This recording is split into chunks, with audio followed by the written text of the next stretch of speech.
Hi, ഏറെ രസകരമായ ഒരു മലയാളം ചലച്ചിത്രം ആഭ്യന്തര കുറ്റവാളി 2025 പുറത്തിറങ്ങിയ ചലച്ചിത്രം സംവിധാനം ചെയ്തിരിക്കുന്നത് സേതുനാഥ് പത്മകുമാറാണ്. ആസിഫ് അലി, തുളസി, ജഗദീഷ്, ഹരിശ്രീ അശോകൻ എന്നിങ്ങനെ നിരവധി പേർ പ്രധാന കഥാപാത്രങ്ങളായി എത്തിയിരുന്നു. ചലച്ചിത്രം ഇപ്പോൾ C5 സ്ട്രീം ചെയ്യപ്പെടുന്നുണ്ട്. കാണാൻ താല്പര്യമുള്ളവർ അവിടെ നിന്നും കാണുമല്ലോ. നമുക്ക് ഈ സിനിമയുടെ ചെറിയൊരു കഥാസംഗ്രഹം കേട്ടുനോക്കിയാലോ? കഥയിലേക്ക് പോകുന്നതിന് മുമ്പ് സിനിമാ കഥകൾ കേൾക്കാൻ ഇഷ്ടപ്പെടുന്ന പുതിയ കൂട്ടുകാരുണ്ടെങ്കിൽ നമ്മുടെ ചാനൽ ഒന്ന് സബ്സ്ക്രൈബ് ചെയ്യണേ. കൂട്ടുകാർക്ക് ഷെയർ ചെയ്തു കൊടുക്കുകയും കമന്റ് ചെയ്യുകയും ലൈക്ക് ചെയ്യുകയും ചെയ്യൂ. കഥയെ ആരംഭിക്കുന്നത് സഹദേവൻ എന്ന യുവാവിന്റെ വിവാഹ ചടങ്ങുകളോടെയാണ്. നയന എന്ന പെൺകുട്ടിയെ സഹദേവൻ വിവാഹം കഴിക്കുന്നു. വിവാഹ ചടങ്ങുകൾ നടക്കുമ്പോൾ ഏകദേശം 100 പവനോളം സ്വർണം നയന ധരിച്ചിരുന്നു. സഹദേവനും കുടുംബവും ആവശ്യപ്പെട്ടിട്ടില്ലെങ്കിലും അത് സ്ത്രീധനത്തിന്റെ കണക്കിൽ തന്നെയാണല്ലോ വരിക.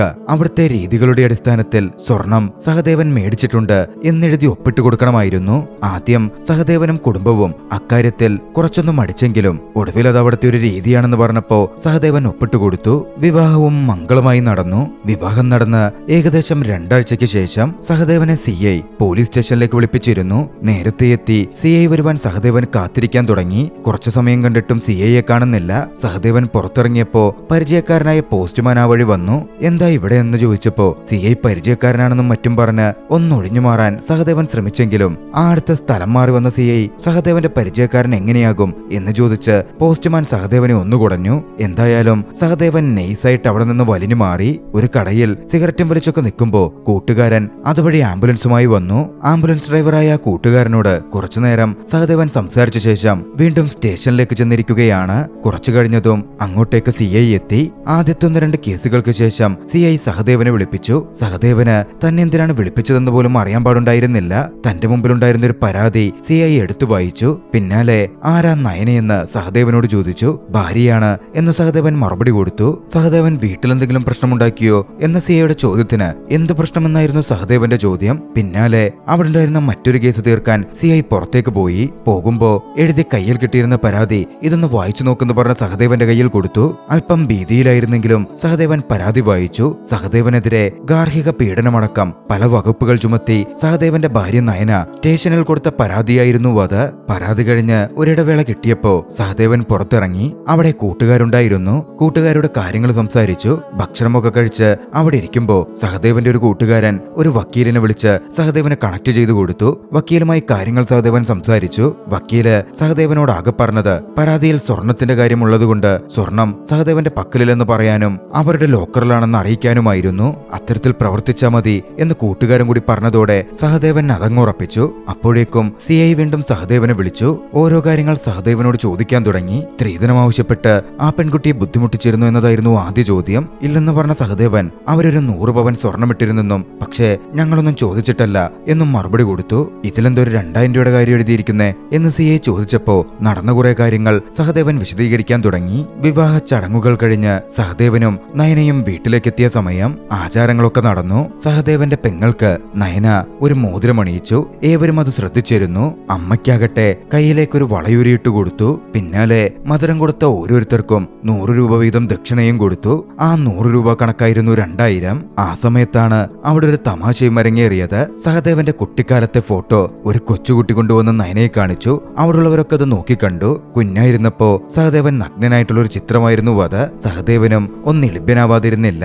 അന്ന് രാത്രിയിൽ ചടങ്ങുകളൊക്കെ കഴിഞ്ഞ സമയത്ത് കുറച്ച് പാല് ബാക്കിയായിരുന്നു. ഉറവൊഴിക്കാൻ വേണ്ടി തൈരിന്റെ ആവശ്യമുണ്ട്. പക്ഷെ വീട്ടിൽ തൈരൊന്നും ബാക്കിയില്ല. സഹദേവനോട് മേടിച്ചോണ്ട് വരാമോ എന്ന് അമ്മ ചോദിച്ചപ്പോ പുറത്തു പോയിരുന്ന കൂട്ടുകാരനോട് സഹദേവൻ അക്കാര്യം വിളിച്ചു പറഞ്ഞു. റേഞ്ച് കുറവായതുകൊണ്ടും അയാളപ്പോൾ മറ്റൊരു ശ്രദ്ധയിലായതുകൊണ്ടും ഉറയൊഴിക്കാനുള്ള തൈരെന്ന് പറഞ്ഞത് അയാള് ഉറ എന്ന് മാത്രമേ കേട്ടിരുന്നുള്ളൂ. കല്യാണം കഴിഞ്ഞതാണല്ലോ ഉറയെന്ന് കേൾക്കുകയും ചെയ്യുന്നു. അയാള് പോയി കുറെ ഗർഭനിരോധന ഉറകൾ, അതായത് കോണ്ടം പാക്കറ്റുകൾ വാങ്ങി വീട്ടിലേക്കെത്തി. മറ്റൊരു കൂട്ടുകാരന്റെ അടുക്കൽ അത് സഹദേവന്റെ കയ്യിൽ ഏൽപ്പിക്കാനും പറഞ്ഞു. അവനാകട്ടെ മുറിയിലേക്ക് ചെന്നപ്പോ സഹദേവൻ കുളിക്കുകയായിരുന്നു. ടേബിൾ പുറത്ത് ആ കവർ വെച്ച് അവൻ ഇറങ്ങിപ്പോന്നു. പിന്നെയാണ് നയന മുറിയിലേക്ക് ചെല്ലുന്നത്. കുളി കഴിഞ്ഞിറങ്ങി വന്ന സഹദേവൻ അർദ്ധനഗ്നനായി നയനയെ കണ്ടതും പെട്ടെന്നൊന്നും വല്ലാതായി ടീഷർട്ടൊക്കെ എടുത്തു ധരിച്ചു. ആ സമയത്ത് അബദ്ധത്തിൽ കൈതട്ടി ആ പാക്കറ്റ് താഴെ വീണു. ആ പാക്കറ്റിൽ നിന്നും കോണ്ടം പാക്കറ്റുകൾ ചിതറിയതും നയന ഒന്ന് ഷോക്കായി സഹദേവനെ നോക്കുന്നുണ്ടായിരുന്നു. സഹദേവനും ആകെ ഒരു വല്ലായ്മയുണ്ടായി. ഒക്കെ വാരിക്കൂട്ടി വെച്ചു. നയന തനിക്ക് ഉറക്കം വരുന്നു, താൻ കിടന്നോട്ടെ എന്ന് പറഞ്ഞു. സഹദേവനും ഉറങ്ങിക്കോളാൻ പറയുകയാണ്. അവരുടെ ആദ്യ രാത്രി എന്തായാലും അങ്ങനെ കടന്നുപോയി. അത്രയും പറഞ്ഞു കഴിഞ്ഞതും CI സഹദേവനോട് ചോദിച്ചു, പരാതിയില് മദ്യപിച്ച് ദേഹോപദ്രവം ഏൽപ്പിച്ചു എന്ന് പറയുന്നുണ്ടല്ലോ, ആശുപത്രിയിൽ പോയി എന്റെ ചീട്ടും ഇതിൽ വെച്ചിട്ടുണ്ട്, അത് നോക്കട്ടെ എന്ന് പറഞ്ഞ് മേടിച്ച സഹദേവൻ ആ ചീട്ട് നോക്കി. അത് കണ്ട് പറഞ്ഞു, ഞാൻ അങ്ങനെ തല്ലുന്ന വ്യക്തിയൊന്നുമല്ല. ഇനി ഞാൻ തല്ലി അവൾക്ക് ദേഹോപദ്രവം ഏറ്റിട്ടുണ്ടെങ്കിൽ ഇത് ഇടുക്കിയിൽ അവളുടെ വീടിനടുത്ത് പോയി ആശുപത്രിയിൽ കാണിച്ചെന്റെ ചീട്ടല്ലേ. തൃശ്ശൂരുള്ള ഞാൻ അവളുമായി ഇടുക്കി പോയി അങ്ങനെ ഡോക്ടറെ കാണിക്കൂ. എന്തായാലും താൻ ബാക്കി കാര്യങ്ങൾ പറ. CI പറഞ്ഞതും സഹദേവൻ ബാക്കി കാര്യങ്ങൾ പറഞ്ഞു തുടങ്ങി. അടുത്ത ദിവസം സന്ധ്യയുടെ കൂട്ടുകാരോടൊപ്പം കുറച്ചുനേരം വർത്താനം പറഞ്ഞിരുന്ന സഹദേവൻ അത് കഴിഞ്ഞ് വീട്ടിലേക്ക് എത്തി. നയന എല്ലാവരോടും നല്ല രീതിയിലായിരുന്നു ഇടപഴകിക്കൊണ്ടിരുന്നത്. സഹദേവനും കുളിയൊക്കെ കഴിഞ്ഞു വന്ന് കുടുംബത്തോടൊപ്പം ഭക്ഷണം കഴിക്കാൻ ആരംഭിച്ചു. നാളെ എപ്പോഴാണ് നയനയുടെ വീട്ടിലേക്ക് പോകുന്നത് എന്നച്ഛൻ ചോദിച്ചപ്പോ എപ്പോഴുന്നേക്കുന്നോ അപ്പോ പോവാമെന്നായിരുന്നു സഹദേവന്റെ മറുപടി. എന്തായാലും രാത്രി സഹദേവൻ നയനയ്ക്കൊപ്പം കിടക്ക പങ്കിടാനൊക്കെ ആഗ്രഹിച്ച് മുറിയിലേക്ക് എത്തി. പക്ഷെ അപ്പോഴാകട്ടെ നയന വലിയ ഉഷാറായിട്ട് നിൽക്കുന്നു. നയന സഹദേവനോട് നമുക്ക് അന്താക്ഷരി കളിച്ചാലോ എന്ന് ചോദിച്ചു വന്നു. ആദ്യം എന്താണെന്ന് മനസ്സിലായില്ലെങ്കിലും നയന പറഞ്ഞതിന് പ്രകാരം അന്താക്ഷരി കളിക്കാനായി സഹദേവനും നിന്നു. അന്താക്ഷരി കളിച്ച് കളിച്ച് ഏറ്റവും ഒടുവിൽ ഇരുന്നിരുന്ന് സഹദേവൻ ഉറങ്ങിപ്പോയി. നയനയും മനഃപൂർവ്വം അത്തരത്തിൽ പ്രവർത്തിച്ച പോലെ കുറച്ചു കഴിഞ്ഞപ്പോ ബെഡിൽ കിടന്നുറങ്ങി. ഉറക്കത്തിൽ സഹദേവൻ താനും നയനയും നല്ല രീതിയിൽ ഒരു കുടുംബജീവിതം ജീവിക്കുന്നതും മറ്റും സ്വപ്നം കണ്ടിരുന്നു. ഉറക്കത്തിൽ നിന്ന് എഴുന്നേറ്റപ്പോ അവൻ കണ്ടത് നയന കിടന്നുറങ്ങുന്നതാണ്. സഹദേവൻ നയനയെ ബുദ്ധിമുട്ടിച്ചില്ല. കട്ടിലിൽ കയറി മറുവശത്തേക്ക് തിരിഞ്ഞു കിടന്നുറങ്ങി. അടുത്ത ദിവസം അവർ യാത്ര ചെയ്ത് നയനയുടെ വീട്ടിലേക്ക് പുറപ്പെട്ടു. നയനയുടെ വീട്ടിലെത്തി. രാത്രിയിൽ നയനയുടെ അച്ഛൻ സഹദേവനെ ഒരു ഡ്രിങ്ക് കഴിക്കാൻ വിളിച്ചു. ഇരുവരും ഡ്രിങ്ക് കഴിച്ച് സംസാരിച്ചുകൊണ്ടിരുന്നു. ചോദ്യം സഹദേവന്റെ ജോലിയിലേക്ക് തിരിഞ്ഞു. സഹദേവൻ നിലവിൽ കോപ്പറേറ്റീവ് ബാങ്കിൽ ടെമ്പററി എംപ്ലോയി ആയി ജോലി നോക്കുകയാണ്. അത് സ്ഥിരപ്പെടാനുള്ള കാര്യങ്ങൾ ചെയ്തിട്ടുണ്ട് എന്നൊക്കെ സഹദേവൻ അച്ഛനോട് പറഞ്ഞു. ഇപ്പോ ജോലിയൊക്കെ നല്ലത് കൃഷിയാണെന്നും ഇവിടെ അടുത്ത് ഒരു 3 ഏക്കർ ഏലത്തോട്ടം വിൽപ്പനയ്ക്ക് വന്നിട്ടുണ്ട്, അത് മേടിക്കാൻ പാടില്ലേ എന്നുള്ളൊരു ആശയം നയനയുടെ അച്ഛ സഹദേവന്റെ മുമ്പിലേക്ക് വെച്ചു. എന്റെ കയ്യിൽ അത്രയും പണമൊന്നുമില്ലല്ലോ അച്ഛ എന്ന മട്ടിൽ സഹദേവൻ പറഞ്ഞതും അതിനെന്താ, നയനയുടെ ഗോൾഡ് ഉണ്ടല്ലോ, അത് പ്ലഡ്ജ് ചെയ്ത് മേടിക്കാമല്ലോ എന്നായിരുന്നു അയാളുടെ മറുപടി. നോക്കാമെന്ന് സഹദേവനും പറഞ്ഞു. പിന്നാലെ സഹദേവൻ ഡിന്നർ കഴിക്കാനിരുന്നു. നയന മുറിയിൽ നിന്ന് താഴേക്ക് വന്നിട്ടില്ല. പെട്ടെന്നാണ് മുകളിൽ എന്തോ തട്ടിത്തടഞ്ഞ് നയന വീഴുന്ന ശബ്ദം കേട്ടത്. എല്ലാവരും ഓടിച്ചെന്ന് നോക്കിയപ്പോ കണ്ടത് ബോധമില്ലാത്ത നയന താഴെ കിടക്കുന്നതായിരുന്നു. ഉടനടി അവർ നയനയെ ആശുപത്രിയിൽ എത്തിച്ചു. CT സ്കാൻ അടക്കം നിരവധി ടെസ്റ്റുകളും ഒക്കെ എടുത്തു. നയനയ്ക്ക് കുഴപ്പമൊന്നും ഉണ്ടായിരുന്നില്ല. ബോധം തെളിഞ്ഞു. തെന്നി വീണതോ മറ്റോ ആകാം എന്നായിരുന്നു നിഗമനം. എന്തായാലും ഡോക്ടർ സഹദേവനടുക്കൽ 3 ദിവസത്തേക്ക് നയനയ്ക്ക് പൂർണ്ണമായ റെസ്റ്റ് കൊടുക്കണം എന്ന തരത്തിൽ പറഞ്ഞു. അതായത് ഒരു തരത്തിലും നയനയെ ബുദ്ധിമുട്ടിക്കരുതെന്ന്. ഇതിനിടയിൽ അച്ഛൻ പറഞ്ഞ ഏലത്തോട്ടം നോക്കിക്കാണാൻ ഒരു ബ്രോക്കർക്കൊപ്പം സഹദേവൻ പോയി. അതാകട്ടെ ചെങ്കുത്തായ ഇടവും വലിയൊരു കൊക്കയുമായിരുന്നു. അതാണ് 3 ഏക്കർ സ്ഥലമെന്ന് പറഞ്ഞ് സഹദേവനെ കൊണ്ട് വാങ്ങിപ്പിക്കാൻ ശ്രമിച്ചത്. ബ്രോക്കറെയും ചീത്ത വിളിച്ച് സഹദേവൻ അവിടെ നിന്ന് പോന്നു. എന്തായാലും സഹദേവൻ തിരികെ നാട്ടിലേക്ക് എത്തി. ഈ വിവരങ്ങളൊക്കെ കൂട്ടുകാരോട് പറഞ്ഞപ്പോ കൂട്ടുകാര് സഹദേവനെ അത്യാവശ്യം കളിയാക്കുന്നുമുണ്ട്. സഹദേവനും ഭാര്യയും തമ്മിൽ അതുവരെയൊന്നും നടന്നിട്ടില്ല എന്ന കാര്യം കൂടി അറിഞ്ഞതും സഹദേവന് വല്ല കുഴപ്പമുണ്ടോടാ എന്ന മട്ടിലൊക്കെയായി കൂട്ടുകാരന്മാരുടെ സംസാരം. അതോടെ വാശി പൂണ്ട സഹദേവൻ ഇന്ന് ഞാൻ ഒക്കത്തിനും തീരുമാനം ഉണ്ടാക്കാം എന്ന് പറഞ്ഞ് അവിടെ നിന്ന് എഴുന്നേറ്റ് നേരെ വീട്ടിലേക്ക് പോവുകയാണ്. കുറച്ചധികം മദ്യപിച്ചിട്ടായിരുന്നു സഹദേവൻ അന്ന് വീട്ടിലെത്തിയത്. വീട്ടിലെത്തിയപ്പോഴോ നയന സർപ്രൈസ് ഉണ്ട് എന്ന് പറഞ്ഞ് നിൽക്കുകയാണ്. നയനെ അവളുടെ മുടി വെട്ടിയിരുന്നു. അമ്മയോട് ചോദിച്ചിട്ടാ താൻ വെട്ടിയത് എന്ന് നയന പറഞ്ഞു. എന്റെ അമ്മയോടോ എന്ന് സഹദേവൻ ചോദിച്ചപ്പോ അല്ല, എന്റെ അമ്മയുടെ അടുക്കലാണ്, നന്നായിട്ടില്ലേ എന്നായിരുന്നു നയന ചോദിച്ചത്. സഹദേവൻ അത് ഇഷ്ടപ്പെട്ടില്ലെങ്കിലും സഹദേവൻ ഒന്നും തന്നെ പറഞ്ഞില്ല. പിന്നാലെ വീണ്ടും ഒരു സർപ്രൈസ് ഉണ്ടെന്ന് പറഞ്ഞ് നയന ഒരു പോസ്റ്റർ എടുത്ത് കാട്ടി. അവളുടെ ഒരു കൂട്ടുകാരി നെതർലാൻഡ്സിൽ ഉപരിപഠനത്തിന് പോകുന്നുണ്ടത്രേ. താനും അവിടെ പോയാലോ എന്നാണ് ആലോചിക്കുന്നത് എന്ന് നയന പറഞ്ഞപ്പോ അത് സഹദേവൻ അംഗീകരിക്കാൻ പറ്റില്ലായിരുന്നു. അതിനുള്ള പണമൊന്നും തന്റെ പക്കലില്ല എന്ന് സഹദേവൻ പറഞ്ഞു. ഉടൻ ഗോൾഡ് കുറച്ച് വിറ്റാ പോരെ എന്നായിരുന്നു നയനയുടെ മറുപടി. അതൊന്നും നടക്കില്ല, നമുക്കാദ്യം ഒന്ന് ജീവിച്ചു തുടങ്ങാം എന്നിട്ട് ബാക്കി ആലോചിക്കാം എന്ന് പറഞ്ഞ സഹദേവൻ നയനയെ ചേർത്ത് പിടിക്കാൻ പോയതും നയന പെട്ടെന്ന് കുതിരി മാറി. അവളുടെ ഭാവം തന്നെ മാറിയിരുന്നു. അവൾ ഒച്ചയുണ്ടാക്കാൻ ആരംഭിച്ചു. ഞാൻ ചോദിക്കുന്നത് എന്റെ ഗോൾഡാ, എനിക്കത് വേണമെന്ന് പറഞ്ഞവൾ ബഹളമുണ്ടാക്കി. സഹദേവനും ദേഷ്യം വരുന്നുണ്ടായിരുന്നു. അച്ഛന് ഗോൾഡ് വിറ്റ് ഏലത്തോട്ടം വാങ്ങണം, മോൾക്കത് വിറ്റ് പഠിക്കാൻ പോകണം, എല്ലാം ശരിയാക്കി തരാം എന്ന മട്ടിൽ സഹദേവൻ പറഞ്ഞതും ദേഷ്യം പൂണ്ട നയന സ്വയം പോയി അവിടുണ്ടായിരുന്ന കണ്ണാടിയിൽ തന്റെ തലയിടിച്ച് പൊട്ടിച്ചു പരിക്കേൽപ്പിച്ചു. പിന്നെന്താ സംഭവിച്ചത് CI സഹദേവനോട് ചോദിച്ചു. സഹദേവൻ പറഞ്ഞു, അന്നവൾ അച്ഛന്റെ അമ്മയുടെ മുമ്പിൽ അഭിനയിച്ചു തകർത്തു. ഞാൻ കുറച്ച് മദ്യപിക്കുകയും ചെയ്തിരുന്നത് ആയിരുന്നതുകൊണ്ട് ഞാൻ പറഞ്ഞതൊന്നും അവർ പോലും വിശ്വസിച്ചില്ല. 3 ദിവസം ഞങ്ങൾ 2 മുറിയിലായിരുന്നു കിടന്നത്.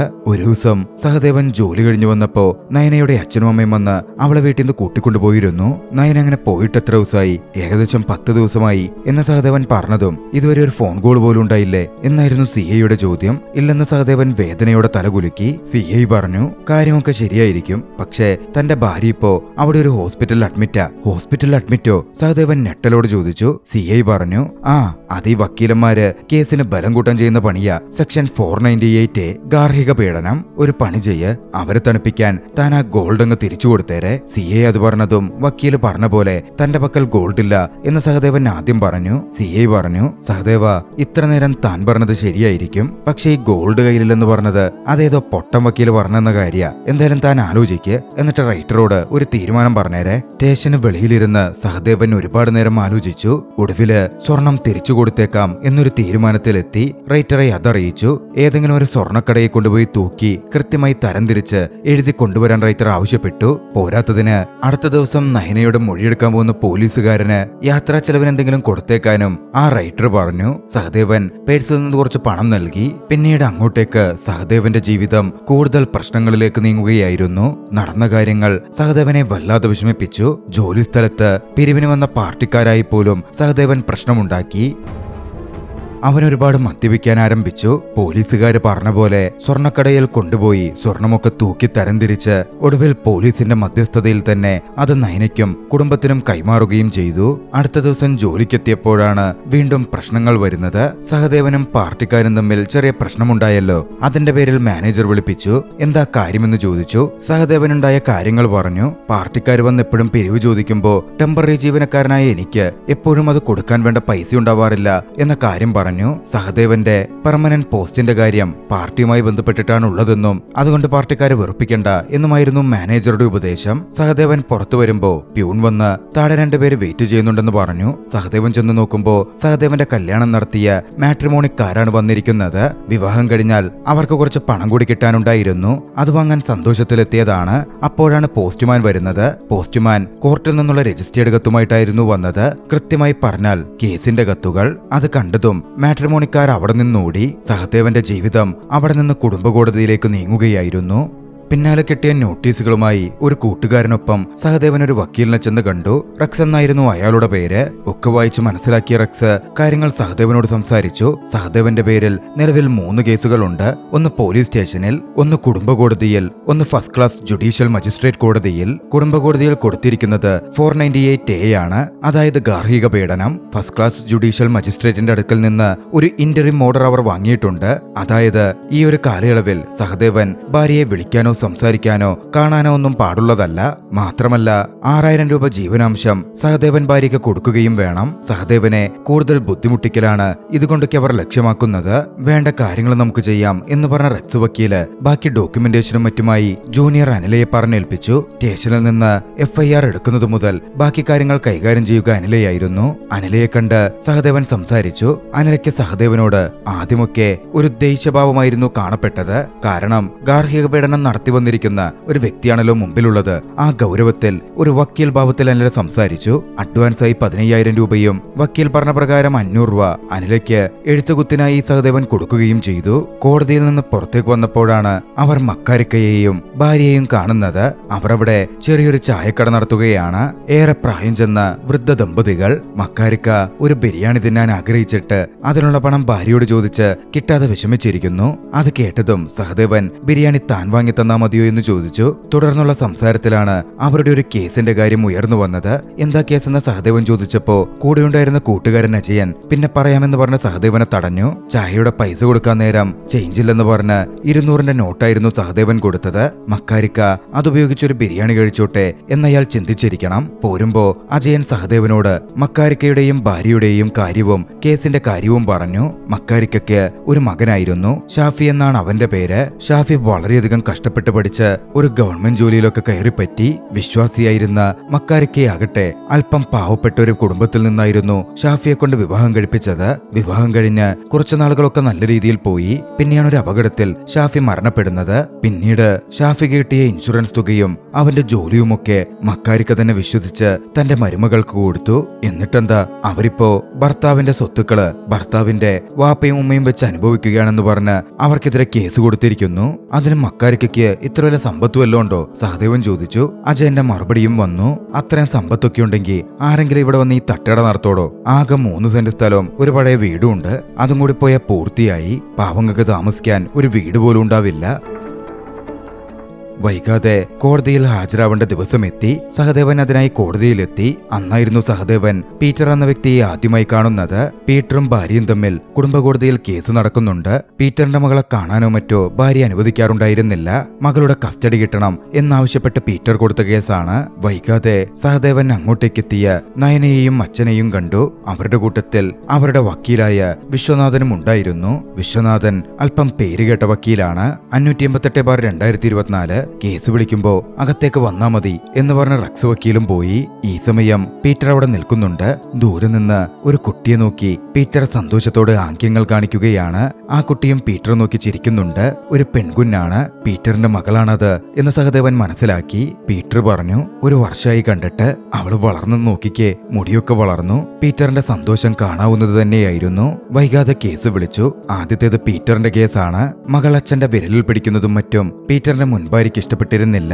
അവർ മകളുടെ കൈവിടിപ്പിച്ചപ്പോ അച്ഛന്റെ കൈവിട്ട് മകൾ അമ്മയുടെ കയ്യിൽ പിടിച്ചു. അവർക്കും വേണ്ടത് അത് തന്നെയായിരുന്നു. വൈകാതെ കോടതിയിൽ കേസ് മുമ്പോട്ടേക്ക് പോയി. പീറ്ററിന് ഭ്രാന്താണ് എന്ന തരത്തിലൊക്കെ വക്കീൽ വാദിക്കുന്നുണ്ടായിരുന്നു. പീറ്ററിന്റെ മകൾ അത് കേട്ട് ചെറുതായൊന്ന് ഭയപ്പെടുന്നുമുണ്ട്. പക്ഷെ അതിന് കൃത്യമായ തെളിവൊന്നും ഹാജരാക്കാൻ പീറ്ററിന്റെ എതിർകക്ഷിക്ക് സാധിക്കാത്തതുകൊണ്ട് കോടതി അതൊക്കെ തള്ളിക്കളഞ്ഞു. കുട്ടിയെ 1 മണിക്കൂർ പീറ്ററിനൊപ്പം വിടാൻ നിർദ്ദേശിച്ചു. വൈകാതെ സഹദേവന്റെ കേസ് വിളിച്ചു. വിവാഹം കഴിഞ്ഞ ആകെ 1 മാസമായതേയുള്ളൂ എന്ന് കേട്ട ജഡ്ജ് അവരെ കൗൺസിലിംഗിന് വിടാൻ തീരുമാനിച്ചു. കൗൺസിലിംഗ് കഴിഞ്ഞിട്ട് വാദം തുടങ്ങിയാൽ മതി എന്നായിരുന്നു ജഡ്ജ് പറഞ്ഞത്. പുറത്തേക്കിറങ്ങിയ സഹദേവനോട് കൗൺസിലിംഗിൽ വെച്ച് ചിലപ്പോൾ അവർ പലതും പറയും, അതൊന്നും കേട്ട് നീ ബഹളം ഉണ്ടാക്കിയേക്കരുത് എന്ന് പ്രത്യേകം പറഞ്ഞ് റക്സ് അവിടെ നിന്ന് പോയി. ഇതേ സമയം പീറ്റർ തന്റെ മകളെ കാണാൻ വേണ്ടി വിട്ടുകിട്ടാൻ വേണ്ടി നിൽക്കുകയാണ്. പക്ഷേ അപ്പോഴേക്കും ഭാര്യയും കുടുംബവും പറഞ്ഞിട്ടാണോ എന്തോ മകൾ പീറ്ററെ കണ്ട് ഭയക്കാൻ തുടങ്ങിയിരുന്നു. അച്ഛന് വട്ടാണ് എന്ന മട്ടിലാണ് ആ മകൾ പറഞ്ഞത്. പീറ്റർ അതൊക്കെ കേട്ട് തകർന്നുപോയി. പീറ്റർ മകളുടെ അടുത്തിരുന്നപ്പോ മകളങ്ങനെ കരയുന്ന കണ്ട് സഹദേവൻ വന്ന് പീറ്ററെ മാറ്റി നിർത്തി. പീറ്റർ ആകെ ദുഃഖിതനാവുന്നുണ്ടായിരുന്നു. വൈകാതെ പീറ്ററുടെ മുൻഭാര്യ മകളുമായി അവിടെ നിന്ന് പോവുകയും ചെയ്തു. പീറ്റർ സഹദേവനോട് പറഞ്ഞു, ഞാൻ എന്റെ കൊച്ചിനെ ഇന്നിവരെ കരയിപ്പിച്ചിട്ടില്ല. ഇന്ന് രാവിലെ വരെ എന്നെ നോക്കി ചിരിച്ച കൊച്ച. എടോ, ഇവിടെ കേസ് നടക്കുമ്പോ അനുഭവിക്കുന്നത് ആ കേസിന് വരുന്ന ആണും പെണ്ണും ഒന്നുമല്ല. ഇതുപോലെ അവര് ജന്മം നൽകിയ കുറെ ജന്മങ്ങളാ. ഒരു തരത്തിലും ഒത്തുചേർന്ന് പോവാൻ പറ്റുന്നില്ലെങ്കിൽ പിള്ളേരൊക്കെ ആവുന്നതിന് മുമ്പേ 2 വഴിക്ക് പിരിഞ്ഞു പൊക്കോണം. അല്ലെങ്കിൽ മരിക്കുന്നവരെ സ്വന്തം കുഞ്ഞിനെയൊന്ന് കാണാൻ പറ്റാതെ ഇരിഞ്ഞു തീരും. വൈകാതെ സഹദേവന്റെയും നയനയുടെയും കൗൺസിലിംഗിനായി ഇരുവരും കൗൺസിലറുടെ മുറിയിലെത്തി. നയനയായിരുന്നു ആദ്യം സംസാരിച്ചു തുടങ്ങിയത്. മദ്യപാനവും പുകവലിയുമൊന്നുമില്ലാത്ത ഒരാളെ വിവാഹം കഴിക്കണം എന്നായിരുന്നു എന്റെ ആഗ്രഹമെന്നും, പക്ഷേ സഹദേവൻ അങ്ങനെയല്ല, എന്നിൽ നിന്നും അതൊക്കെ മറച്ചുവെച്ചിരുന്നു എന്ന തരത്തിൽ നയന ആദ്യം പറഞ്ഞു. പിന്നീട് 100 പവൻ സ്വർണ്ണാഭരണമായിട്ടാ ഞാൻ വീട്ടിൽ ചെന്നതെന്നും വീണ്ടും പണം ആവശ്യപ്പെടുകയേ ചെയ്തത് എന്ന തരത്തിലും സഹദേവന് മേൽ അവർ ആരോപിച്ചു. ഏറ്റവും ഒടുവിൽ ഇയാൾക്കൊരു പെണ്ണിനെ എങ്ങനെ തൃപ്തിപ്പെടുത്തണമെന്ന് പോലും അറിയില്ല എന്നായിരുന്നു നയന പറഞ്ഞത്. പിന്നാലെ സഹദേവനോട് എന്താ പറയാനുള്ളതെന്ന് കൗൺസിലർ ചോദിച്ചു. സഹദേവൻ പറഞ്ഞു, ഇവരുടെ പ്രശ്നം എന്താണെന്ന് എനിക്ക് മനസ്സിലാവുന്നില്ല. കല്യാണത്തിന് വാങ്ങിയ സ്വർണമാണെങ്കിൽ അത് പോലീസ് സ്റ്റേഷനിൽ വെച്ച് അതുപോലെ തിരിച്ചു കൊടുത്തിട്ടുണ്ട്. ഞങ്ങൾ ചോദിച്ചിട്ട് പോലുമല്ല ആ സ്വർണം തന്നത്. പിന്നെ ഒരു സ്ത്രീയെ തൃപ്തിപ്പെടുത്താൻ അത് ആ സ്ത്രീയും കൂടി സഹകരിക്കണ്ടേ? ഓരോ തവണ അടുത്ത് ചെല്ലുമ്പോഴും എന്തെങ്കിലുമൊക്കെ പറഞ്ഞ് ഒന്ന് തൊടാൻ പോലും സമ്മതിച്ചിട്ടില്ല. നോക്കി തൃപ്തിപ്പെടുത്താനൊന്നും എനിക്കറിയില്ല മേഡം. അവർ തമ്മിൽ ശാരീരിക ബന്ധമൊന്നും ഉണ്ടായിട്ടില്ല എന്ന് മനസ്സിലാക്കിയതും സഹദേവൻ പറയുന്നിടത്ത് കുറച്ച് ന്യായങ്ങളുണ്ട് എന്ന് കൗൺസിലർ മനസ്സിലാക്കി. അവർ ചോദിച്ചു, ശരിക്കും സഹദേവന്റെ മദ്യപാനം പുകവലിയും തന്നെയാണോ തന്റെ പ്രശ്നം? നയന ഒരു നിമിഷം ഒന്ന് വല്ലാതാവുന്നുണ്ടായിരുന്നു. ശരി, ഇത് ആദ്യ സിറ്റിംഗ് അല്ലേ, അടുത്ത സിറ്റിംഗിന് വരുമ്പോ യഥാർത്ഥ കാര്യങ്ങൾ പറയണം. വക്കീല് പഠിപ്പിച്ചു വിടുന്നതല്ല, ശരിക്കുമുള്ള കാര്യങ്ങൾ. അവരങ്ങനെ ഷെയ്ക്കാൻഡ് കൊടുത്തു പിരിഞ്ഞു. അടുത്തൊരു ദിവസം സഹദേവന്റെ കൂട്ടുകാരന്റെ പെണ്ണുകാണലായിരുന്നു. പെണ്ണുകാണലിന് പോയി കഴിഞ്ഞ് പെണ്ണുമായി സംസാരിക്കാൻ കൂട്ടുകാരന് തനിച്ചൊരവസരം കിട്ടി. ആ മുറിയിലാണെങ്കിൽ അവളുടെ ബെസ്റ്റിയുമുണ്ട്. സംസാരിക്കുമ്പോ അവന്റെ ജോലിയും വരുമാനവും വീട്ടിലാരൊക്കെ ഉണ്ടെന്നും അച്ഛൻ ജോലിക്ക് പോവോ എന്നുള്ള പല കാര്യങ്ങളും കുത്തി ആ പെണ്ണ് ചോദിക്കുന്നുണ്ടായിരുന്നു. അവളുടെ ചോദ്യം ശരിയല്ല എന്ന് തോന്നിയപ്പോ കൂട്ടുകാരന് ദേഷ്യം വന്നു. അവൻ എഴുന്നേറ്റ് നിന്ന് ചോദിച്ചു, നിന്റെ ഈ വീട് വാടകയല്ലേ? പിന്നെ നീ എന്തുവരെ പഠിച്ചു? ഡിഗ്രി പോലും പാസ്സായിട്ടില്ലാത്ത ആ പെണ്ണിനടുക്കൽ ഇങ്ങനെയുള്ള ചോദ്യങ്ങൾ ചോദിച്ച് ബുദ്ധിമുട്ടിലാക്കിയതിന്റെ പേരിൽ അവൻ കത്തിക്കയറി. അവളുടെ അച്ഛനോടും ദേഷ്യപ്പെട്ട് കല്യാണം വേണ്ടെന്ന് വെച്ച് അവൻ അവിടെ നിന്ന് ഇറങ്ങിപ്പോരുകയായിരുന്നു. അടുത്ത ദിവസം ഒരു മധ്യസ്ഥ ശ്രമത്തിനു വേണ്ടി മക്കാരിക്കയെയും മക്കാരിക്കയുടെ മരുമകളായിരുന്ന റുമീനയെയും റക്സ് വക്കീൽ വിളിച്ചു വരുത്തിയിരുന്നു. പക്ഷേ ഒരു മധ്യസ്ഥതയ്ക്കും അവർ തയ്യാറായില്ല. ഞങ്ങളുടെ കാലം കഴിഞ്ഞ് ആ സ്വത്തൊക്കെ ഷാഫിയുടെ മോനുള്ളതല്ലേ എന്ന തരത്തിൽ മക്കാരിക്ക പറഞ്ഞെങ്കിലും നിങ്ങളുടെ കാലം കഴിഞ്ഞ് എനിക്കത് വേണ്ട, എനിക്കത് ഇപ്പോഴാ കിട്ടേണ്ടത് എന്നൊക്കെയായിരുന്നു റുമീനയുടെ വാദം. ഒടുവിൽ ഒരു മാനുഷിക പരിഗണനയും കൊടുക്കാതെ അവർ അവിടെ നിന്ന് ഇറങ്ങിപ്പോയി. പേരക്കുട്ടിക്കായി എന്തോ ഒരു പലഹാരം മക്കാരിക്ക വാങ്ങിയിരുന്നു. പുറത്തേക്ക് പോന്നപ്പോ മക്കാരിക്ക അത് റുമീനക്ക് കൊടുക്കാൻ നോക്കിയെങ്കിലും അവരത് വാങ്ങാൻ കൂട്ടാക്കിയില്ല. ആ കോടതി വളപ്പിൽ വെച്ച് മക്കാരിക്കയെ അപമാനിക്കാൻ വേണ്ടി റുമീനയുടെ കൂടെ ഉണ്ടായിരുന്ന വ്യക്തി ശ്രമിക്കുകയും ചെയ്തു. ആൾക്കാരൊക്കെ തടിച്ചുകൂടി. ഒടുവിൽ സഹദേവൻ എത്തിയായിരുന്നു അയാളുടെ പിടിവിടുവിപ്പിച്ചത്. അധികം വൈകാതൊരു ദിവസം ഒരു വാർത്ത സഹദേവനെ തേടിയെത്തി. മക്കാരിക്ക ആത്മഹത്യ ചെയ്തു. വിധി വന്നതിന്റെ അടുത്ത ദിവസം കോടതി വിധിയിൽ ആകെയുള്ള 3 സെന്റ് സ്ഥലവും വീടുമടങ്ങുന്ന ആ ഇടത്തിന്റെ പകുതി അവകാശം മക്കാരിക്കയുടെ എതിർകക്ഷിക്ക് വിധിച്ചിരുന്നു. മക്കാരിക്കയുടെ മരണാനന്തര ചടങ്ങിൽ പങ്കെടുക്കാൻ സഹദേവൻ പോയി. അവിടെ എത്തിയപ്പോ എല്ലാം അറിഞ്ഞപ്പോ അവന് തലകറങ്ങുന്ന പോലെ അനുഭവപ്പെട്ടു. നിയമങ്ങൾ മൊത്തം ആണുങ്ങൾക്കെതിരാണ്. പീറ്ററിന് നീതി കിട്ടിയില്ല. മക്കാരിക്കയുടെയും അവസ്ഥ ഇതുതന്നെ, തന്റെ അവസ്ഥയും ഇതുതന്നെയാകുമോ എന്നവൻ ഭയപ്പെട്ടു. അധികം വൈകാതെയായിരുന്നു സഹദേവന്റെ അടുത്ത ഹിയറിംഗ് ഉണ്ടായിരുന്നത്. സഹദേവൻ എത്തിയപ്പോ റക്സ് വക്കീൽ വന്നിട്ടില്ല. ജൂനിയർ അനിലയാണ് വന്നിരിക്കുന്നത്. അനിലയൊന്ന് സോപ്പിടാനും ചായയും പരിപ്പൊടിയൊക്കെ വാങ്ങിക്കൊടുക്കാനും അതിന്റെ പണം കൊടുക്കാനും ഒക്കെ സഹദേവൻ നോക്കിയെങ്കിലും അനില വളരെ ഗൗരവത്തിലായിരുന്നു സഹദേവനോട് ഇടപെട്ടത്. താൻ വക്കീൽ ഫീസ് കൊടുക്കുന്നുണ്ടല്ലോ, എനിക്കിങ്ങനെ ചായയും പരിപ്പൊടിയും വാങ്ങി തന്ന് പുറകടക്കണ്ട എന്നൊക്കെ പറഞ്ഞ അനില ഒന്ന് കത്തിക്കയറി. സഹദേവനും ഒന്നും തന്നെ മിണ്ടിയില്ല. പിന്നെ അകത്തേക്ക് ചെന്നപ്പോഴാണ് അനില മറ്റൊരു വക്കീലിനെ കാണുന്നത്. എന്താ സീനിയർ വരാതിരുന്നത് എന്ന മട്ടിൽ അവർ ചോദിച്ചപ്പോ അനില പറഞ്ഞു, ഇന്ന് വിശ്വനാഥൻ വക്കീലില്ലെന്നാ പറഞ്ഞേ, ഒരു ഡേറ്റ് മാറ്റി വാങ്ങാനല്ലേ, അതിന് ഞാൻ വന്നാൽ മതിയല്ലോ. പക്ഷെ അവർ സംസാരിച്ചു നിൽക്കെ വിശ്വനാഥൻ വക്കീല് കേസ് അപ്പയർ ചെയ്യാൻ വേണ്ടി അങ്ങോട്ടേക്ക് എത്തി. അത് കണ്ടതും അനില ആകെ പരിഭ്രാന്തിയാകുന്നുണ്ടായിരുന്നു. അനില റക്സ് വക്കീലിനെ വിളിക്കാൻ ശ്രമിക്കുമ്പോഴേക്ക് ആദ്യത്തെ കേസായി അവരുടെ കേസ് വിളിക്കുകയും ചെയ്തു. അന്ന് കോടതിയിൽ നടന്നത് നാടകീയ സംഭവങ്ങളായിരുന്നു. വിശ്വനാഥൻ സഹദേവനെ ചെറുതായി ഒന്ന് നിർത്തിപ്പൊരിച്ചു. ആദ്യം കൈനീട്ടാൻ പറഞ്ഞു. സഹദേവന്റെ കൈ ചെറുതായി വിറയ്ക്കുന്നുണ്ടായിരുന്നു. സ്ഥിരം മദ്യപാനി ആയതുകൊണ്ടാണ്, കഴിക്കാത്തതുകൊണ്ട് സഹദേവന്റെ കൈ വിറയ്ക്കുന്നത് എന്ന് വിശ്വനാഥൻ ആരോപിച്ചു. എന്റെ കക്ഷിക്ക് മദ്യപാനവും പുകവലിയും ദുശീലങ്ങളൊന്നുമില്ലാത്ത ഒരാളെ വിവാഹം കഴിക്കാനായിരുന്നു താല്പര്യം. പക്ഷെ അതൊക്കെ മറച്ചുവെച്ച് വിവാഹം കഴിച്ച ഇയാൾ കൂടുതൽ സ്ത്രീധനം വാങ്ങുകയും വീണ്ടും സ്ത്രീധനം ചോദിച്ച് എന്റെ കക്ഷിയെ ഉപദ്രവിക്കുകയും ചെയ്തു. വിശ്വനാഥൻ ഓരോന്നോരോന്ന് പറഞ്ഞ് കത്തിക്കയറി. അനിലയാണെങ്കിൽ ഒന്നും മിണ്ടാതിരിക്കുകയാണ്. അപമാനിതനായി സഹദേവനും വല്ലാതാവുന്നുണ്ടായിരുന്നു. ഒടുവിൽ സഹികെട്ടപ്പോ സഹദേവൻ തന്നെ ഒബ്ജക്ഷൻ യുവർ ഓണർന്ന് വിളിച്ചു പറഞ്ഞു. എന്താ പറഞ്ഞത് എന്ന് ചോദിച്ച് വിശ്വനാഥൻ സഹദേവനെ എതിരിട്ടു.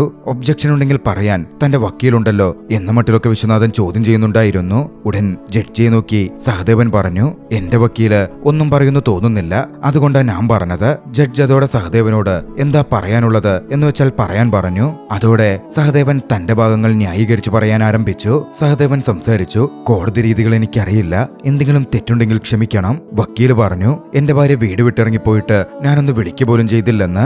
നയന എന്നോടും കുടുംബത്തോടും ഒരു വാക്ക് പോലും പറയാതെ അവളുടെ അച്ഛന്റെ ഒപ്പമാ പോയത്. പോരാത്തതിന് ഇതേ വക്കീല് തന്നെ ഇൻട്രീം ഓർഡർ വാങ്ങിവെച്ചിട്ടുണ്ട്. ആ ഓർഡറിൽ കൃത്യമായി പറയുന്നുണ്ട് ഞാൻ നയനയെ കാണാനോ സംസാരിക്കാനോ വിളിക്കാനോ ഒന്നും പാടില്ലെന്ന്.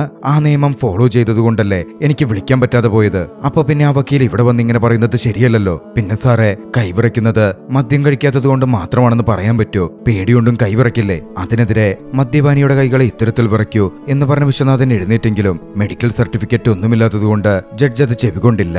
അടുത്തതായി സഹദേവൻ പറഞ്ഞത് നയനിട്ട് വന്ന സ്വർണത്തെ പറ്റിയായിരുന്നു. താനത് ആവശ്യപ്പെട്ടിട്ടില്ലെന്നും ആവശ്യപ്പെട്ടിട്ടുണ്ടെന്ന് വക്കീലിന് തെളിയിക്കാൻ പറ്റുമോ എന്നുമായിരുന്നു സഹദേവൻ ചോദിച്ചത്. വിശ്വനാഥൻ അതും സാധിക്കില്ലായിരുന്നു. അതിനുള്ള തെളിവുകളും പക്കലില്ല.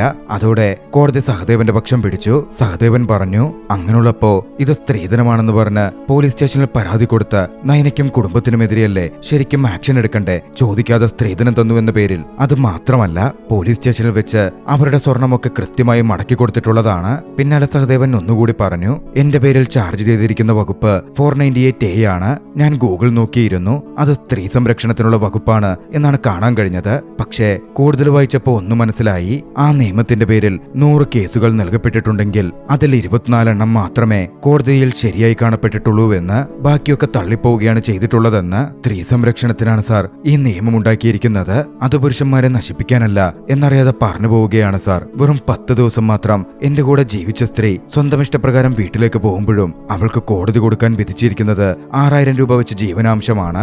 ഇതാണോ സാർ സ്ത്രീ സംരക്ഷണം? അതിനുശേഷം അതേ കോടതിയിലെ പീറ്ററിന്റെയും മക്കാരക്കയുടെയും കേസിനെ പറ്റി പറഞ്ഞ് അവർക്ക് നേരിട്ട് അനീതി ചൂണ്ടിക്കാട്ടി സഹദേവൻ തന്റെ കാര്യങ്ങൾ കോടതിക്ക് മുമ്പിലേക്ക് വെച്ചുകൊണ്ടിരുന്നു. സഹദേവന്റെ ഈ വാദം കേട്ട് അനിലയടക്കം അത്ഭുതത്തോടെ നോക്കുന്നുണ്ടായിരുന്നു.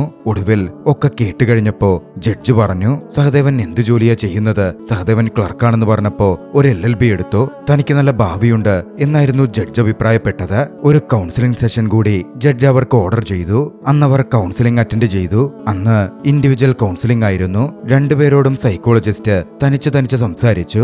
ആദ്യം നയനയായിരുന്നു സംസാരിച്ചത്. പിന്നീട് സഹദേവൻ കയറിയപ്പോ തനിക്കുള്ളൊരു സംശയം കൗൺസിലർ സഹദേവനോട് ചോദിച്ചു. നയനയ്ക്ക് എന്തെങ്കിലും റിലേഷൻഷിപ്പ് ഉള്ളതായോ കമ്മിറ്റഡ് ആയിട്ടുള്ളതായോ സഹദേവന് സംശയം തോന്നിയിട്ടുണ്ടോ? ഇല്ലെന്നായിരുന്നു സഹദേവന്റെ മറുപടി. മേഡത്തിനെന്താ അങ്ങനെ തോന്നാൻ എന്ന് സഹദേവൻ ചോദിച്ചു. ഒരു ഇൻഡ്യൂഷൻ ആണെന്നും ആ കുട്ടി എന്തൊക്കെയോ മറച്ചു വെക്കുന്ന പോലെ തോന്നിയെന്നും അടുത്ത സിറ്റിംഗോട് ഉറപ്പിച്ചു പറയാം എന്നും കൗൺസിലർ പറഞ്ഞു. സഹദേവൻ എന്ന കോടതിയിൽ നിന്നിറങ്ങി നേരെ പോയത് റെക്സിന്റെ ഓഫീസിലേക്കായിരുന്നു. അവിടുണ്ടായിരുന്ന അനിലയെ കണ്ടതും ദേഷ്യത്തോടെ ഒരു നോട്ടം നോക്കി. പിന്നാലെ റെക്സിന് അടുക്കൽ ചെന്ന് അനിലയുടെ പേരിൽ അനില ഇറസ്പോൺസിബിളായി കോടതിയിൽ പെരുമാറിയതിന്റെ പേരിൽ വലിയ ബഹളം തന്നെ വെച്ചു. റെക്സ് അവനെ സമാധാനിപ്പിച്ചു. വിശ്വനാഥൻ ഇന്ന് കോടതിയിൽ വരില്ല എന്ന് പറഞ്ഞതുകൊണ്ട് താൻ വരാതിരുന്നതെന്നും അയാൾ ഇങ്ങനെ കാണിക്കും എന്ന് പ്രതീക്ഷിച്ചില്ല എന്നും റെക്സ് വിശദീകരിച്ചു. സഹദേവനൊന്ന് അടങ്ങിയപ്പോ എന്താണ് കൗൺസിലിംഗിൽ നടന്നത് എന്ന് റെക്സ് ചോദിച്ചറിഞ്ഞു. കൗൺസിലർ പറഞ്ഞ സംശയത്തിന്റെ കാര്യം സഹദേവൻ സൂചിപ്പിച്ചു. കോടതിയിൽ നിർത്തി നയനയെ വിസ്താരം ചെയ്ത് അവൾക്ക് അങ്ങനെ ഒരു ബന്ധമുണ്ടോ എന്ന് കണ്ടെത്തണം എന്ന് സഹദേവൻ പറഞ്ഞപ്പോ